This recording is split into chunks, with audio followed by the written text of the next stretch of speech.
Donnes-tu à ta femme son argent personnel chaque mois?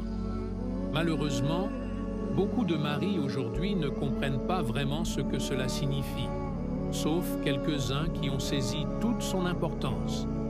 Tellement de femmes se sentent invisibles dans leur propre mariage. C'est pour cela que j'ai créé mes guides, pour aider les maris à comprendre les petites attentions qui construisent la confiance et l'amour.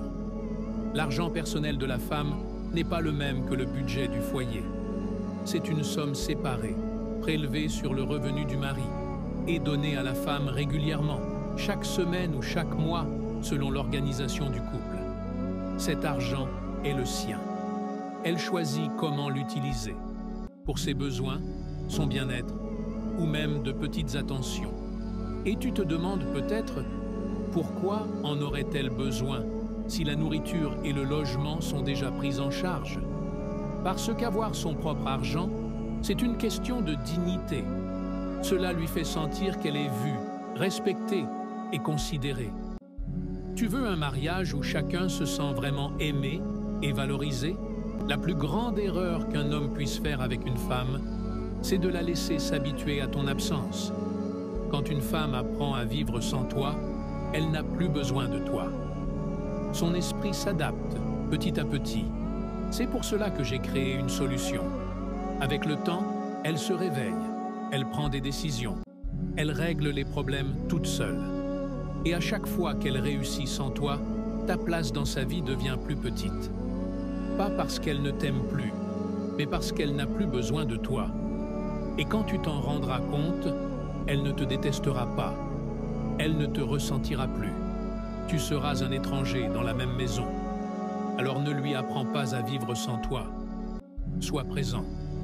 Parce que quand une femme cesse d'avoir besoin de toi, la relation ne meurt pas dans la colère. Elle meurt dans le silence. Et souviens-toi, la présence ne se mesure pas à la distance, mais à la manière dont tu la fais se sentir vue, entendue et en sécurité. Tu crois que dormir dos à dos avec ton partenaire est inoffensif? En réalité, c'est un énorme signal d'alarme et ça peut être le début de la fin de votre relation. Quand vous arrêtez de vous tourner l'un vers l'autre la nuit, ce n'est pas seulement une question de confort, c'est une question de connexion. Dormir dos à dos signifie souvent une distance émotionnelle qui grandit en silence, des rancunes enfouies au lieu d'être résolues, une lente mort de l'intimité. Parce que si vous ne vous tournez plus l'un vers l'autre au lit, il y a de grandes chances que vous ne le fassiez plus non plus dans la vie. Et le plus effrayant, les couples ne s'en rendent compte que quand il est presque trop tard. Quand vous ressentez enfin le problème, il est déjà trop tard. Ce qui a commencé comme une simple position confortable se transforme en deux personnes qui mènent des vies parallèles sous le même toit. Si ça te parle, c'est parce qu'au fond de toi, tu sais que quelque chose ne va pas. N'attends pas que le silence devienne permanent. 4 habitudes qui détruisent peu à peu la connexion dans le couple. Quand vous rejetez les émotions de l'autre, vous lui apprenez à fermer son cœur au lieu de l'ouvrir. Chaque soupir, chaque regard levé au ciel dit silencieusement « Mes sentiments ne comptent pas ». 2. Quand vous critiquez plus que vous ne valorisez, l'amour devient lourd. Le regard se tourne vers ce qui manque et la chaleur se transforme lentement en tension. 3.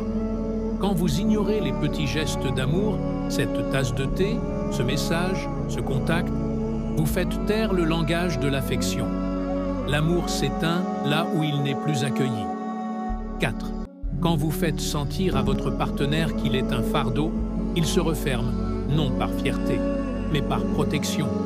La tendresse sans sécurité devient douleur. La vérité? Les couples ne se détruisent pas par hasard. Ils se perdent doucement quand la chaleur ne rencontre plus la vulnérabilité. Les couples qui suivent nos guides passent du silence et de la distance à la connexion, la passion et la paix. Découvre les 3 lois divines pour retrouver la sérénité et la baraka dans ton mariage. Le pack mariage and baraka t'attend. Lien dans la bio.